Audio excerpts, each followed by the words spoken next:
Alguien saca es niño de la sala de ponentes. Esto es un simposio, no una guardería. El doctor. Lawrence Whitfield agita la mano con disdain, como si espantara una mosca invisible. Ni siquiera mira al pequeño, yo negro que está de pie frente al micrófono. Su gesto es automático, ensayado, el gesto de alguien acostumbrado a decidir quien merece estar en una habitación, y quien no. Es que nadie revisó los credentials en la entrada. Este foro es para investigadores serios, no para niños jugando a ser matemáticos. Algunas risas se escapan entre el público. No son carcajadas abiertas, sino es tipo de risa incómoda que busca aprobación, que confirma pertenencia. El niño baja la mirada.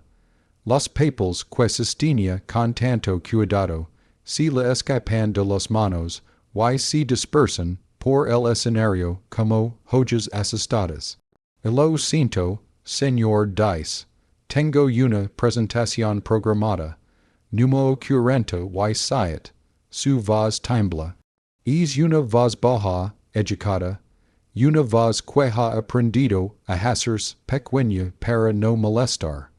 Presentación de la Escuela Primaria Booker T. Washington continúa. Whitfield entrecierra los ojos y revisa su tableta. Esto es algún tipo de programa de alcance comunitario. Las risas aumentan, el rostro del niño arde. Siente el calor subir por el culo, por las mejillas, hasta los oídos. Lo que nadie en esa sala sabe todavía es que este niño aterrorizado de 10 años acaba de hacer algo imposible. Algo que ningún matemático en la tierra ha logrado en más de 30 años. Su nombre es Elijah Brooks. Tiene 10 años. Usa gafas gruesas que se le deslizan por la nariz. Leva una camisa de botones 2 tallas más grande, prestada por su primo para una ocasión importante. En este momento, lo único que desea es desaparecer. El simposio anual de matemáticas juveniles de Nueva Inglaterra se celebra en el Centro de Convenciones de Boston. 3 días de presentaciones donde los mentes jóvenes más brillantes muestran su trabajo. Excepto que esas mentes brillantes suelen compartir el mismo aspecto, el mismo origen, el mismo privilegio. Phillips Exeter Academy, Milton Academy, Boston Latin School, escuelas con piscinas olímpicas, laboratorios de robótica que cuestan más que todo el edificio escolar de Elijah. Elijah asiste a la escuela primaria Booker T. Washington en Roxbury, sin programas avanzados de matemáticas, sin equipos de competencia, solo libros de biblioteca, videos de YouTube y un cuaderno que compró con su propio dinero de cumpleaños. El doctor Lawrence Whitfield se sienta en la mesa de jueces como un rey en su trono. 58 años. Professor titular en el MIT. Jefe de departamento. Su firma mueve millones en subventions de investigación. Una sola palabra suya puede lanz. Una carrera o destruirla antes de empezar. Y ya ha decidido que Elijah no pertenece ali. Disculpa, hijo, estás perdido. El guardia de seguridad se lo había preguntado 3 veces en la entrada. Las 3 veces Elijah mostró su credencial de registro. Las 3 veces el guardia reaccionó con sorpresa, con duda, con desconfianza. En el baño, 2 chicos de Phillips Exeter se lavaban las manos frente al espejo. Sus blazers a medida colgaban perfectamente de sus hombros. He visto al niño de la sala de espera, que es aquí siquiera. dib sur alguna cosa de diversidad. Y sabes como están ahora, no bajaran la voz. Elijah si cuido en el cubiculo hasta que si fueron. El simposio funciona con una jerarquía no escrita. En la cima, estudiantes cuyos padres tienen doctorados, donde las conversaciones durante la cena incluyen palabras como topología y autovalores, donde el verano significa campamentos de matemáticas en Stanford o el MIT, no cuidar a tu hermana menor mientras tu mamá trabaja turnos dobles. Elijah va a presentar sobre la conjetura de Hartwell, un problema que ha perseguido a los matemáticos desde 1987. El Dr. James Hartwell, matemático británico, formuló una pregunta aparentemente simple sobre el colorido de grafos infinitos. Puede cualquier grafo planar colorearse con cuatro colores de modo regiones adyacentes no comparten color, incluso cuando el grafo se extiende infinitamente. Suena simple. No lo es. Durante 38 años, cientos de matemáticos lo intentaron. Doctorandos construyeron tesis enteras sobre intentos fallidos. Profesores titulares publicaron artículos que luego fueron destruidos por la revisión por pares.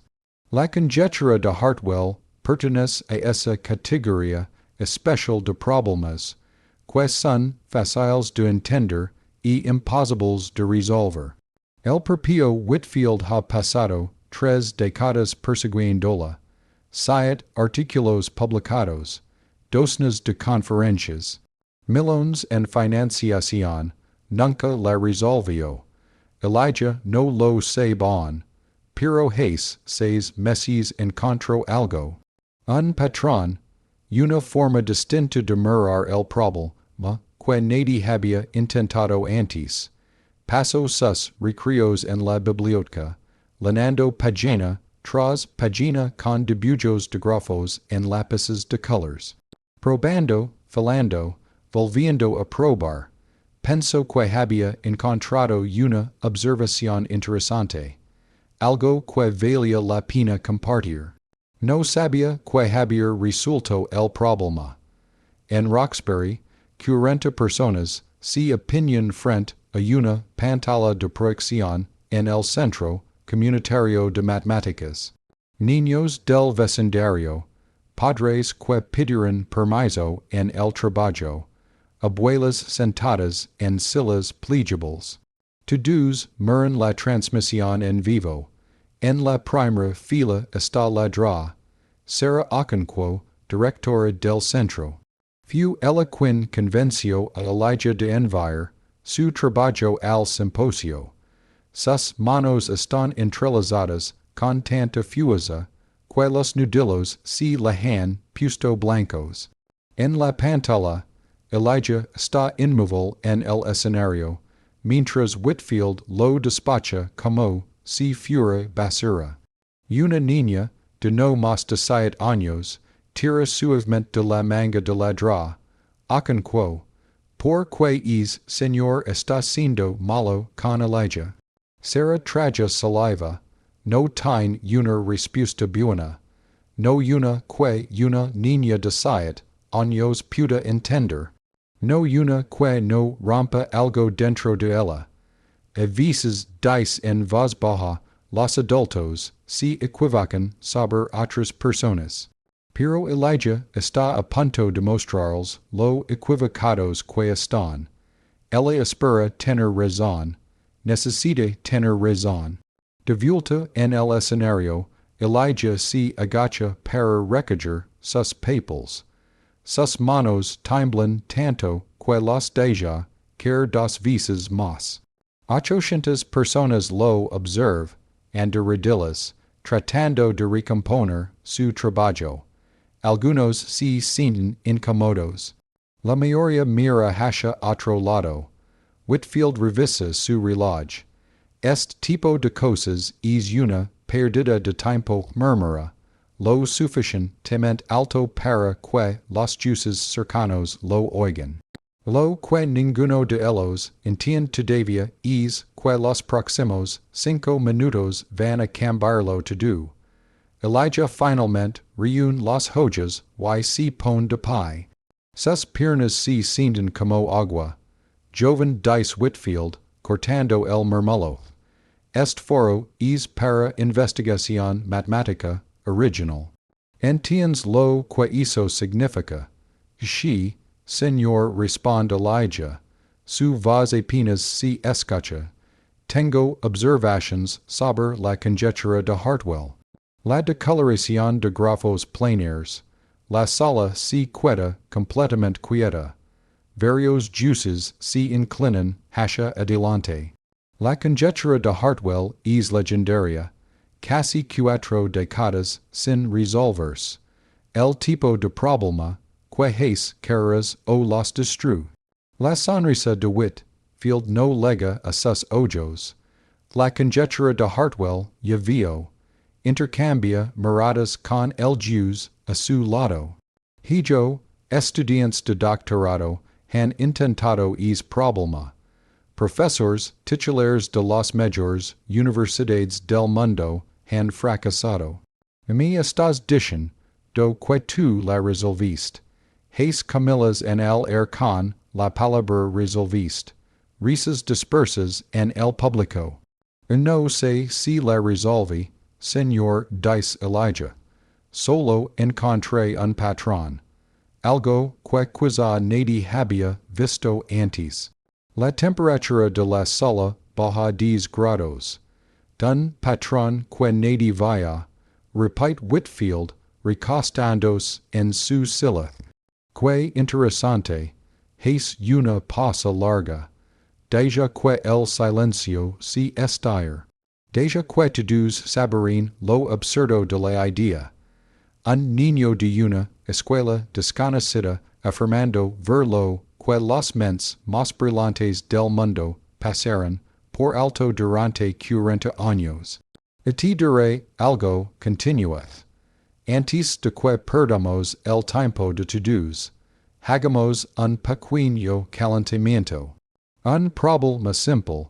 Se levanta y camina hacia la pizarra digital detrás de la mesa de juices. Escribe con trazos precisos. 2, 6, 12, 20, 30. ¿Cuál es la fórmula del término enésimo y por qué? Es una trampa. Todos en la sala lo saben. El problema es trivial para cualquier estudiante de matemáticas competitivas. Letter 1, D, 4, 5, B2 plus letter 1, D, 4, 5, BN2 plus N. Pero Whitfield no está evaluando matemáticas, está evaluando pertenencia. El público espera. Algunos sacan sus teléfonos. Esto empieza a ser incómodo. En Roxbury, la draw. Ocon quo se inclina hacia la pantalla. Vamos, cariño y maestrales. Elijah mira la pizarra. Su mente car. Conoce la respuesta. Eso es fácil. Pero algo más llama su atención. El término enésimo es letter 1, D, 4, 5, B letter 1, D, 4, 5, B plus 1 N plus 1, dice en voz baja. Es el producto de enteros consecutivos. Correcto, responde Whitfield, casi decepcionado. Ahora, si podemos pasar a, pero esa no es la parte interesante, señor. Whitfield se detiene, se gira lentamente. Ah, no. La parte interesante es que su secuencia está mal. El silencio es absoluto. Disculpa, usted escribió 2, 6, 12, 20, 30 dice Elijah. Pero mire la pantalla detrás de usted. Todos giran la cabeza. La pantalla refleja la pizarra, pero algo está mal. Por un fallo en el software de duplicación, un número aparece dos veces. El 20 se repite. Si su secuencia tiene el 22 veces, continua Elijah, entonces la fórmula deja de funcionar. Eso significa que hay un error de transcripción o que el problema es otro. Elijah ajusta sus gafas. En matemáticas se supone que primero verifiquemos nuestras suposiciones. Eso es lo que usted enseña yo en su artículo de 2018 sobre sistemas axiomáticos. Lo ley, silencio total, ni una tos, ni un movimiento, luego, desde el fondo del auditorio, alguien se ríe. No se ríe de Elijah, se ríe de la situación. Un niño de 10 años acaba de corregir públicamente al doctor. Lawrence Whitfield usando la metodología del propio Whitfield. En Roxbury, el centro comunitario estela. Niños saltan de sus asientos, adultos gritan, ladra, Aconquo se tapa la boca con ambas manos. Las lágrimas y le corren por las mejillas. En el escenario, Whitfield mira la pantalla. Su rostro ha perdido el color. Acaba de ser corregido por el niño que intentó humilar. Why to do el mundo lo vaya? Whitfield se recompone rapido. No se lega a gif de departa. Mento del MIT sin aprender a manjar la humiliación. Bien dice, con una sonrisa tensa. Felicitations por tu comprensión lectora. Ahora, tu presentación. Tienes 5 minutos, las manos de Elijah, tiemblan mientras conecta su memoria USB al sistema de presentación. El clic del puerto suena de más. Yado fuerte en el silencio expectante del auditorio. La primera diapositiva aparece en la pantalla gigante. Varios miembros del público parpadean confundidos. No hay gráficos pulidos. No hay tipografías elegantes. No hay animaciones profesionales. Solo dibujos hechos a mano, trazados con lápices de colors. Líneas un poco torcidas. Escritura infantil, pers la tarea de un niño, pork lo es. Whitfield arquea una ceja, apenas disimulando su desprecio. Doctor. Whitfield empieza Elijah, con voz suave pero clara, su conjetura pregunta si cualquier grafo planar puede colorearse con 4 colors, de modo que dos regiones que comparten un borde no tengan el mismo color, y que esto siga siendo válido incluso cuando el grafo se extiende infinitamente. Ha ensayado estas palabras más de 100 veces frente al espejo del baño. El Dr. Hartwell planteó esta pregunta en 1987. Desde entonces, cientos de matemáticos han intentado resolverla. Nadie lo ha logrado. Pasa a la siguiente diapositiva. Una animación simple. Grafos finitos frente a grafos infinitos. Sabemos que el teorema de los 4 colors funciona para grafos finitos. Eso está probado. El problema siempre ha sido el caso infinito. Whitfield se inclina ligeramente hacia adelante. A pesar de sí mismo, siente curiosidad. Creo que todos se quedaron atascados porque estaban mirando esto como un problema de grafos, continúa Elijah. Pero, y si en realidad es un problema de teselación, nueva diapositiva, un solo de baño, baldosas que se repiten en un patrón simple y infinito. Un murmullo recorre la sala. Cuando piensas en grafos infinitos, parece imposible. Pero cuando piensas en un piso que se extiende para siempre, empiezas a ver patrones. Los patrones se repiten, como el papel tapiz. Muestra varios ejemplos. Cada uno presenta un patrón periódico distinto.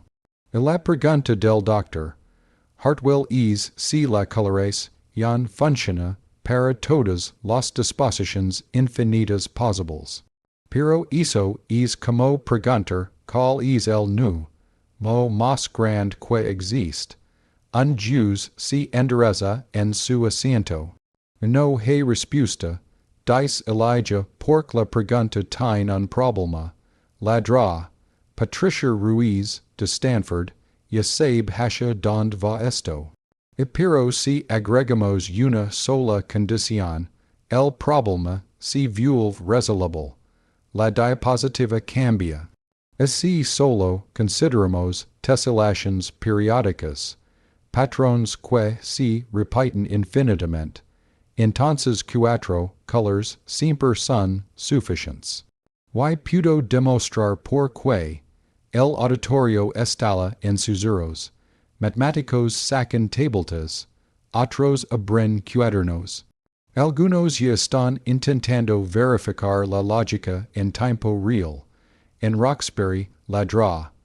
Con quo aprieta el reposabrazos con tanta fuerza que le duelen las manos. Es mi niño susurra. Es mi niño. Pero Whitfield no ha terminado. Interesante dice, poniéndose de pie. Muy interesante, camina hacia la pizarra. Pero estás cometiendo un error clásico de estudiante. Estás confundiendo suficiencia con necesidad. Empieza a dibujar rápidamente un grafo complejo, docenas de nodos, líneas cruzadas.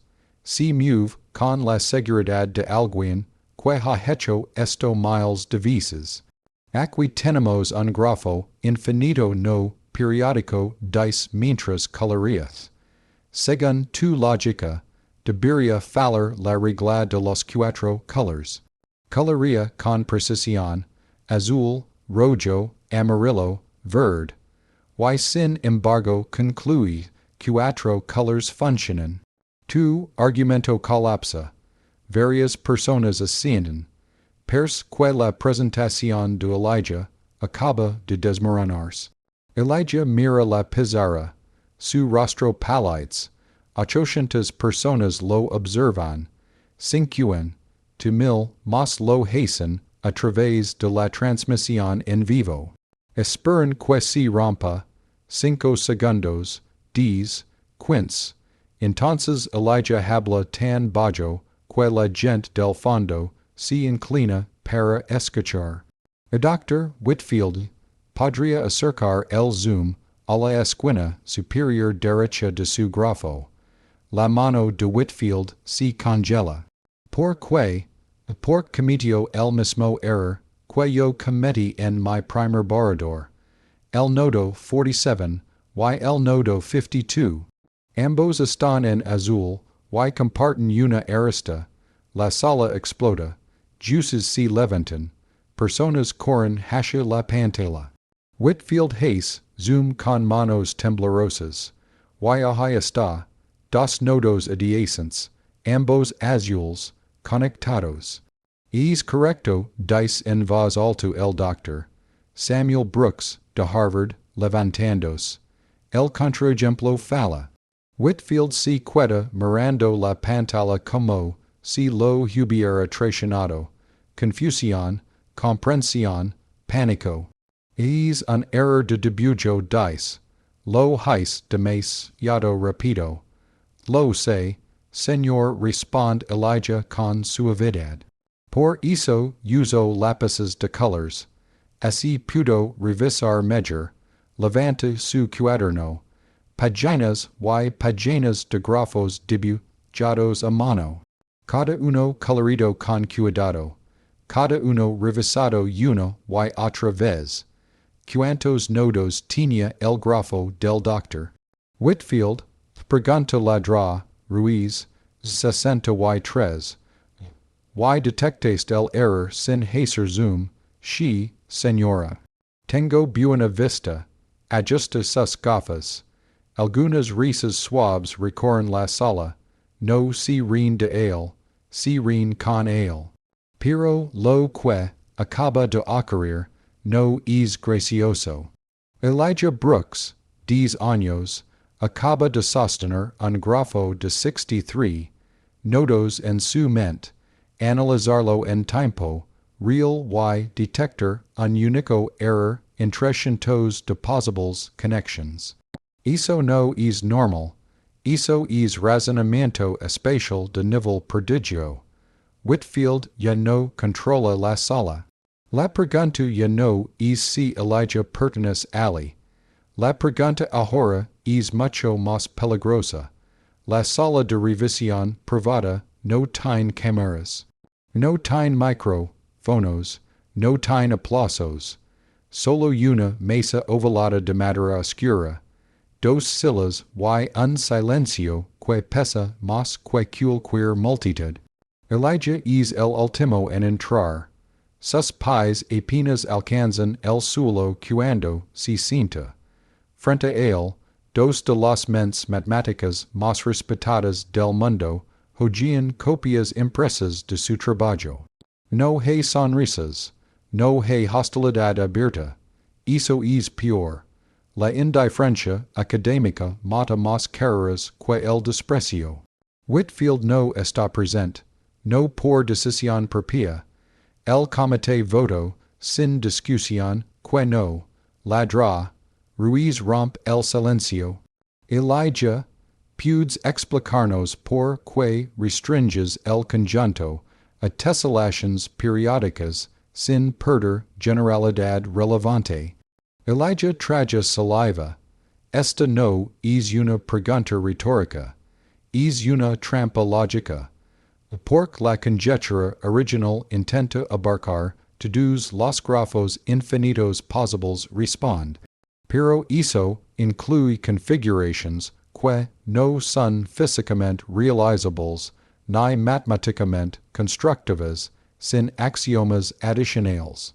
My restricts ya no elimina casos relevantes, elimina casos mal definidos. Uno de los jueces levanta la vista lentamente.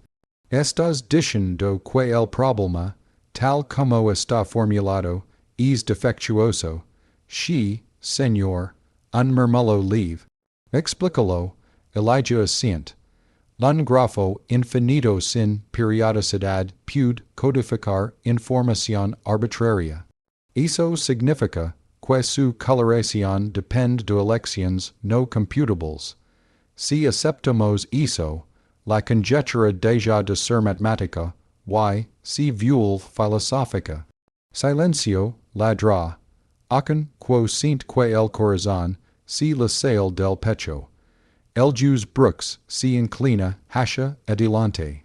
Eso implicaría que cualquier intento previo de demostración estaba condenado desde el inicio. No estaban equivocados, dice Elijah. Estaban respondiendo una pregunta que no puede tener respuesta sin cambiar las reglas. Ruiz intercambia una mirada con los demás. Entonces tu trabajo no resuelve la conjetura, la courage, esa palabra queda suspendida en el aire. Courage no demuestra, no mejora. Courage, el comité se queda en silencio durante casi un minuto entero.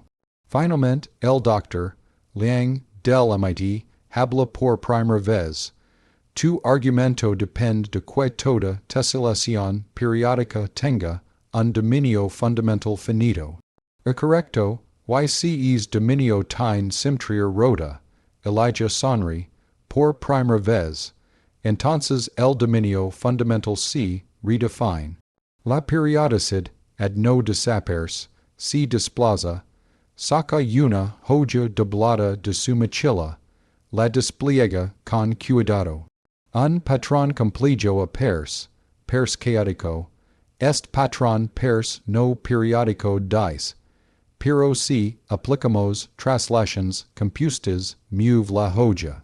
La gira, la superpone consigo misma, el patrón encaja, exactamente, vimos que la periodicidad existe, solo que no es obvia.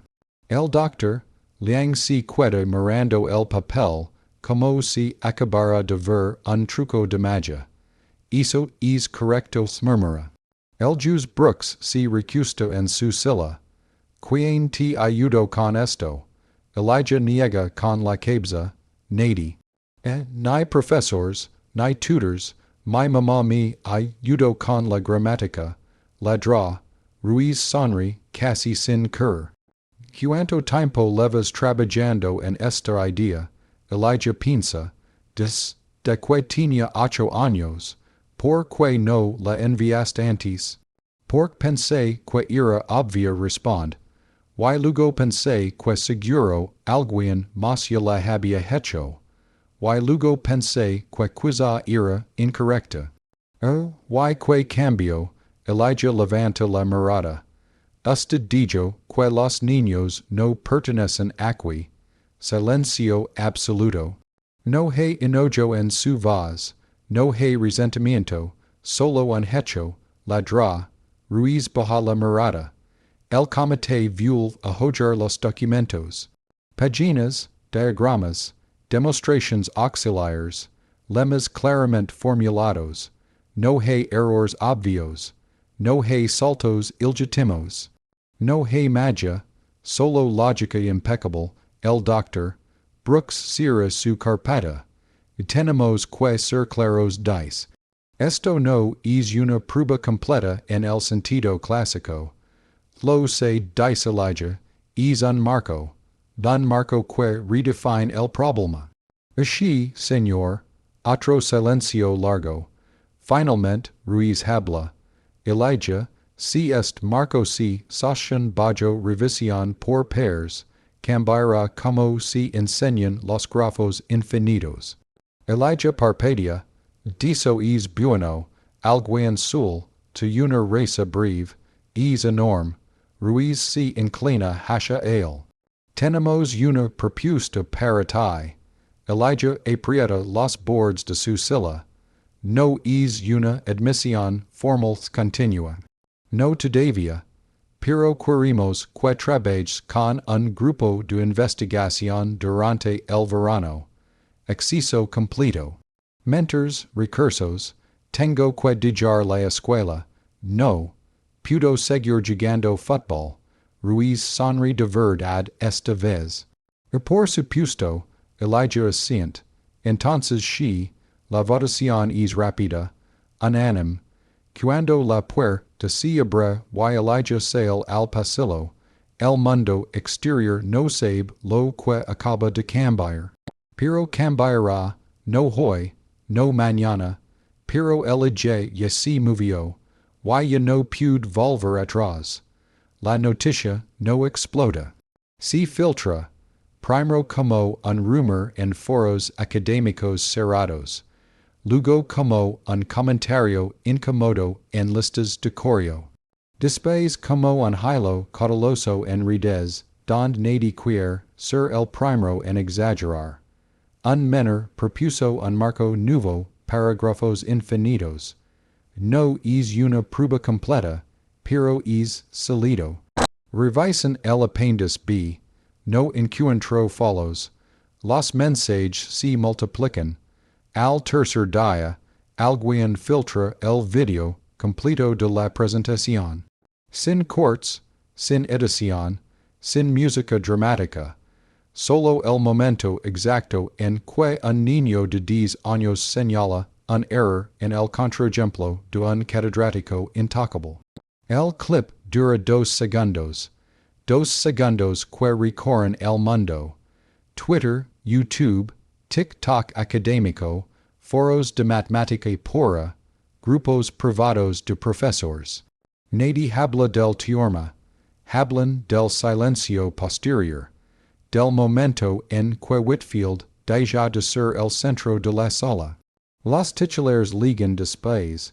Niño prodigio courage a eminencia académica en simposio internacional. Un error, una pizarra, y 2 segundos que lo cambiaron todo. Genio o casualidad, la academia reacciona. Whitfield no responde. Durante 48 horas. Luego emite un comunicado. Frío, legal, perfectamente redactado.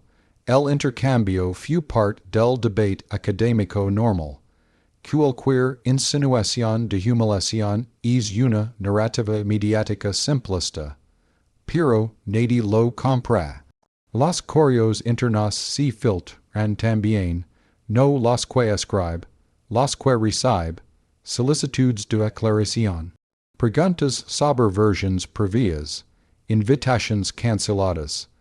El Comité Editorial de Annals of Mathematics suspend temporalmente la revisión de su último artículo. Revisión adicional requerida, una frase inocente, una sentencia en su mundo. Mientras tanto, Elijah vuelve a la escuela el lunes siguiente. La maestra intenta seguir con la clase de ciencias, no pude. Los niños lo miran como si hubiera regresado de otro planeta. ¿Es verdad que saliste en la tele? Pregunta uno. Derrotaste a un profesor famoso. Dice otro. Elijah se encoge de hombros. Solo le señalé un error. Eso no ayuda. En el recreo, alguien le pide que firme una mochila. Elijah no sabe qué hacer.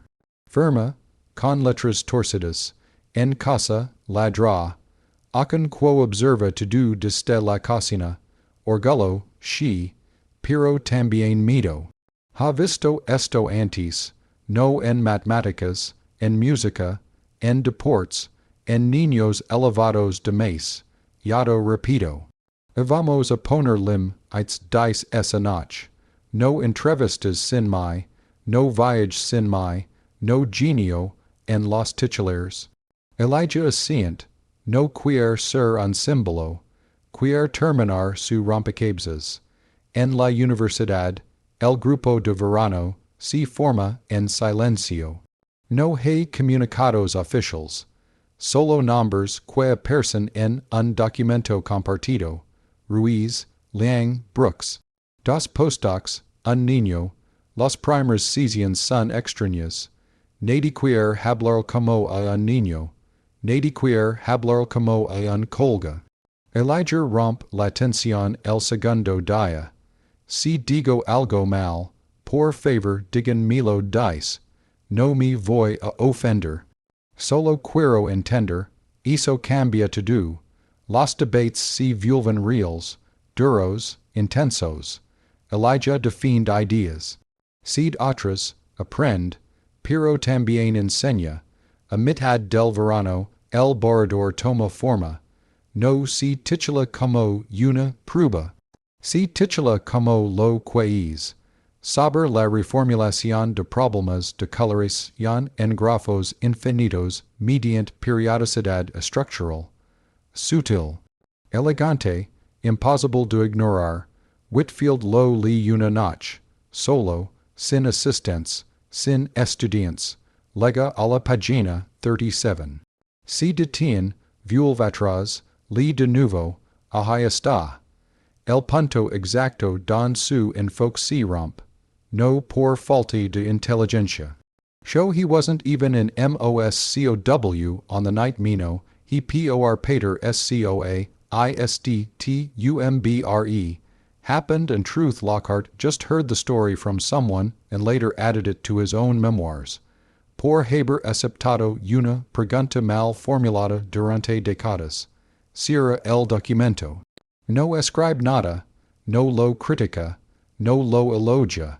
Pero por primera vez en 20 años, no envía una refutación. El artículo entra en revisión por pares. No pasa sin cambios. Nunca iba a hacerlo. Pero tampoco es rechazado. 3 meses después, lega la respuesta. Aceptado con revisions menores. La phrase, que como un trueno suave. No destruye, pero reordena el paisaje. La publicación no convierte a Elijah en profesor. No le da un puesto. No le da poder, pero es algo más profundo. Demuestra que la autoridad no es un escudo. Que el silencio no significa corrección. Y que a veces, el avance no vin de quin grita mas fuerte, sino de quin, si atrev a preguntar, si la pregunta está bien hecha. El ala es pequeña. Nada que ver con auditorios internacionales ni pizarras electrónicas. Solo una pizarra verde gastada, mesas con marcas de años de uso, y una ventana por la que entra la luz de la tarde. Elijah tiene 15 años ahora, no hay cámaras, no hay periodistas, solo dos estudiantes sentados frente a él, esperando. Ahoy dice, vamos a hablar de por qué, a veces una pregunta correcta puede llevarnos a una respuesta equivocada. Es un programa piloto, mentoría temprana, niños que, como él, hacen demasiadas preguntas y reciben demasiados no. En la pared, un cartel escrito a mano, pensar no es desafío, es participar. Elijah dibuja un grafo simple en la pizarra. Cuatro regiones, cuatro colors. Durante décadas continua, la gente intentó resolver un problema sin preguntarse si estaba bien planteado. Eso no es un error, es humano. Uno de los estudiantes levanta la mano. Y el profesor, que se equivocó. Elijah se queda en silencio unos segundos. No, se equivocó por no saber dice finalmente. Se equivocó por no escuchar. En otra parte del país, Whitfield se sienta solo en su despacho. No ha perdido su título. No ha sido expulsado. Pero algo se cambió, ya no interrumpe, ya no ridiculiza. Escucha más de lo que habla. Un estudiante nuevo se acerca a su pizarra. Profesor, creo que aquí hay un problema con el supuesto inicial. Whitfield respira hondo, maestremilo. Eso es nuevo, el artículo de Elijah es citado, no como revolución, como herramienta, como punto de inflexión silencioso. Se enseña en cursos avanzados, no por su autor, sino por su claridad. Su nombre aparece en notas al pie. Y eso es suficiente. En casa, ladra. Acon quo guarda el primer cuaderno de Elijah en una caja. Páginas torcidas. Colors mal elegidos. Errors infantiles. Pero también la semilla de algo, que nadie quiso ver al principio. Nunca dejaste de dibujar la dice. Elijah sonríe. Dibujar me ayudó a pensar. Años después, en una conferencia distinta, alguien menciona la corrección Brooks. No como un teorema, como una advertencia. Revisar la pregunta antes de intentar responderla. Nadie aplaude. No hace falta. Porque el cambio real rara vez hace ruido. En la última escena, Elijah borra la pizarra. Queda una sola frase escrita, casi borrada. Y si estamos mirando el problema equivocado, se detiene. La vuelve a escribir con cuidado. Luego se gira hacia sus estudiantes. La matemática no pertenece a los más ruidosos dice. Pertenece a los que escuchan al problema. La campana suena. Los niños se levantan. La clase termina. Pero la pregunta no.